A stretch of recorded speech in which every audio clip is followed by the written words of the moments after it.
When Boneworks came out in 2019, it was an ambitious game that still to this day pushes the limits of VR and delivers incredible moments you can't really find anywhere else, which is why it's so painful to admit that I don't enjoy playing it.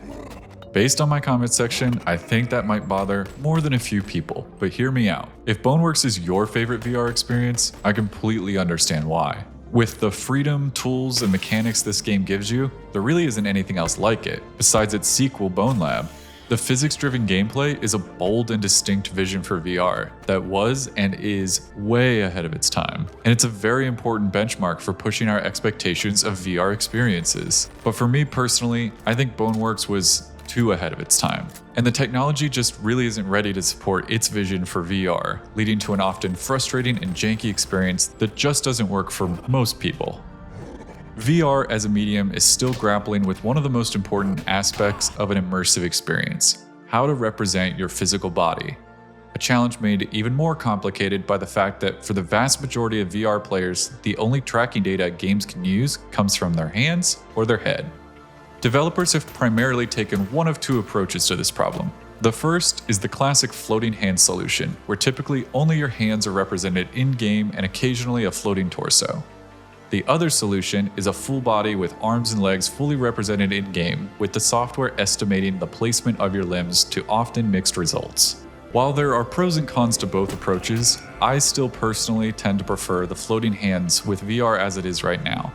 For me, I find it a lot easier to immerse myself in an experience when there's feedback for all the things I'm seeing. When there is subtle haptic feedback from my floating hands bumping into things or hitting walls, my brain is able to suspend my disbelief, almost like it fills in the rest of my body for me. On the other hand, when my full body is represented in VR, despite being really neat initially, I usually find it distracting when my limbs are not exactly appearing the way my brain believes they should be.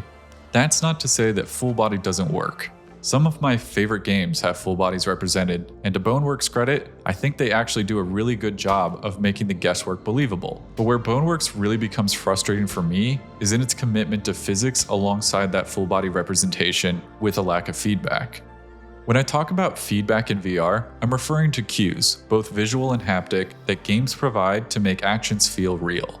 In Boneworks, there's often a disconnect between what you're seeing your avatar doing and what you're physically doing in real life. You might reach for a ledge, but your avatar's arm clips through the wall, or you get stuck in the environment because while you couldn't feel your arm get wrapped around anything, your in-game arm is wrapped around some geometry. You might grab for an object, but your hands don't align with it just right.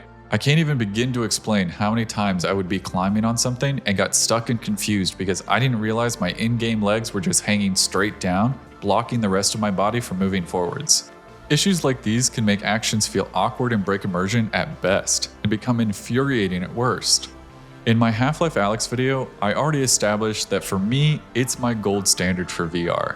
In Alyx, you have floating hands, and while that might sound less immersive or restrictive, I know for many people it's both of those things. I personally feel that it allows for much more precise and satisfying interactions. Your hands always align perfectly with objects. Every interaction feels purposeful and intuitive because it's tailored to the limitations of the technology.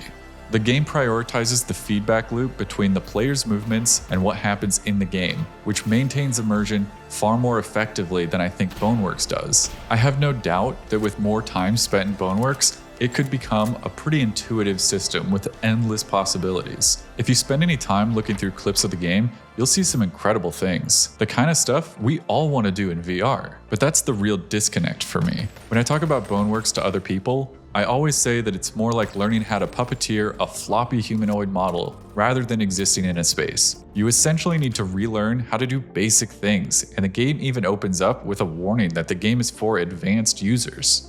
The user experience is critical in VR because the medium demands more from players than traditional games, and at least for me, I think that it should be a more intuitive experience than what you find in Boneworks. But I totally understand that that might not be for everyone. Games like Half-Life Alyx, Beat Saber, and even Into the Radius, more on that one soon, offer a smooth, intuitive experience where every movement and interaction feels deliberate and satisfying, but it also just makes sense. Meanwhile, Boneworks, despite pushing things to the absolute limits, feels more like a tech demo.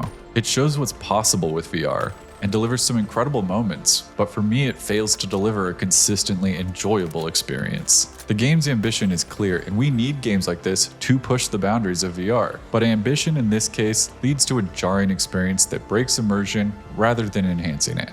Boneworks deserves a lot of credit for its innovative ideas. For a lot of people, this is the pinnacle of VR right now, but I also think it serves as a cautionary tale. Immersion in VR isn't just about throwing in more features or pushing for realism at any cost. It's about creating a smooth, intuitive experience that respects the player's presence in a virtual space, and at least for the time being, respecting the limitations of the technology. But I want to hear what you think, and specifically, I really want to hear from Boneworks fans. What sold you on this game? Did it all just click for you immediately, or did you really need to put in time for it all to make sense? Let me know in the comments. I think I'm going to end up doing a video about BoneLab in the future, because I know while there is some back and forth between whether Boneworks is better, BoneLabs actually does a lot to refine some of the ideas in Boneworks, and it introduces some ideas that I think are a lot more interesting. So subscribe if you want to see that one. As always, if you made it this far and you enjoyed the video, consider hitting that thumbs up. It lets YouTube and me know that you enjoyed the video and helps get this content out there. And if you didn't like the video, hit that thumbs down. Thanks again as always, and I'll catch you in the next one.